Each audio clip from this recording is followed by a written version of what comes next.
Summer is in full swing, and that means lots of people are enjoying their weekend out on a boat. And this weekend, there are also hundreds of law enforcement officers on the water all across the nation, cracking down on people boating under the influence. It is all part of Operation Dry Water.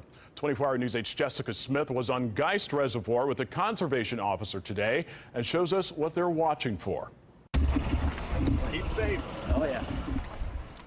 Conservation Officer Mark Baker is loading up, ready to crack down on boaters who may have reached into their cooler one too many times. Alcohol contributes to about a third of all boating fatalities each year. DNR says it doesn't matter if you're on the road or the water, you're still behind the wheel.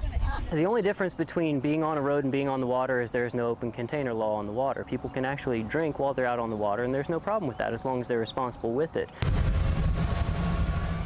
We made our way to a cove where teens like to kick back. We do have to contend with the underage drinking a little bit back in there. Baker says his boat's presence generally does the work for him, and most trips to the cove are proactive measures.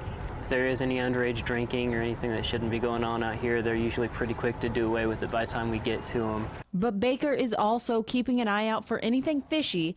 You guys catching much today? That could put boaters at risk. You have a life jacket on for yourself. We found someone standing on their boat's platform.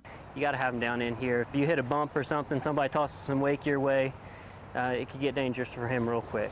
Then Baker spotted a 12-year-old boy driving a boat. There's license registration on board.